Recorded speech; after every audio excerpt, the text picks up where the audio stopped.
네, 안녕하세요. 성견 변호사입니다. 스타트업 업계에 계신 분들이라면 캡 테이블, 캐피털라이제이션 테이블의 줄임말이죠. 이 캡 테이블이란 용어를 굉장히 자주 접하실 겁니다.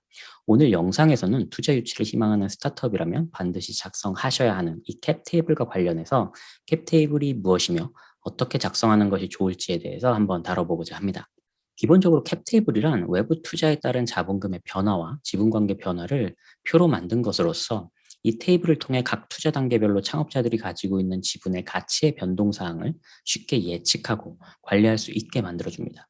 매우 단순한 캡 테이블로는 회사의 주식, 옵션, 신주 인수권 등과 같은 유가증권 등을 소유하고 있는 개인 또는 법인의 목록을 나열하는 것만으로도 작성할 수 있고요. 보다 복잡한 형태의 캡 테이블의 경우에는 신규 자금 조달, M&A, 공모와 같은 가상적인 거래에 대한 모델링 공식을 포함하는 경우도 있습니다. 캡 테이블의 템플릿은 인터넷상에서 쉽게 찾을 수 있고 그 종류도 매우 다양합니다. 그러나 검증되지 않은 아무 템플릿을 사용하는 것보다 더욱 중요하게 생각하셔야 할 것은 얼마나 우리 회사의 지분 구조를 체계적이고 보기 쉽게 작성할 수 있는지, 다시 말해 투자자가 쉽게 이해할 수 있어 선호할 만한 구조의 템플릿인지 여부입니다. 특히 회사의 CEO나 이사들이 확인하는 양식과 이 CFO가 확인하는 양식에 있어서도 캡 테이블에 포함되어야 하는 데이터의 양과 내용이 다소 다를 수 있습니다. 그리고 지분 변동이 있을 때마다 쉽게 업데이트를 할 수 있는 양식으로 작성을 해두는 것이 바람직한데요. 따라서 여러 사람과 공유하면서 숫자 변동에 따른 수식 계산 등이 자동으로 될 수 있는 마이크로소프트 엑셀 파일로 작성하실 것을 강력히 권장합니다. 캡 테이블에 필수적으로 들어가는 내용들을 정리해 보자면, 첫 번째, 주식 증명서 또는 약속 어음 등과 같은 증권 문서에 표기된 주주명, 그리고 각 주주별 소유하고 있는 주식의 수, 각 주주별 전체 발행 주식수에 대한 지분 비율 등이 있습니다.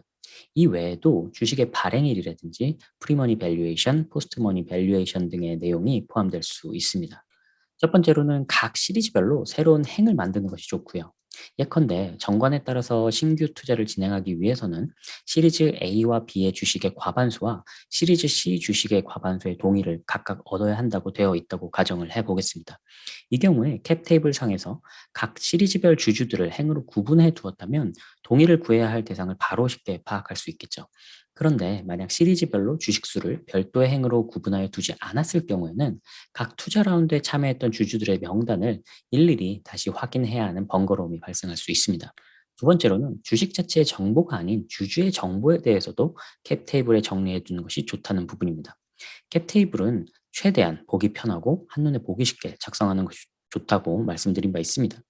다시 말해서 캡 테이블 하나만으로 앞으로 회사의 모든 주주에 대한 정보와 지분 관계를 확인하는 자료로 통합해서 사용한다는 생각으로 주주들에 대한 기본 정보까지 같이 정리해 두는 것은 나중에 상당히 업무 효율을 높여줄 수가 있는데요. 예컨대 주주의 연락처라든지 거주지, 특히 스테이트는 각 주별로 증권법을 준수함에 있어서 중요한 가이드라인이 될 수 있기 때문에 이 거주지에 대한 정보까지 같이 입력해 두는 것은 좋은 팁 중에 하나라고 말씀드릴 수 있습니다. 마지막으로 한 명의 주주가 가지고 있는 주식이라 하더라도 취득한 거래별로 분리해서 표시하는 것이 좋다는 부분입니다.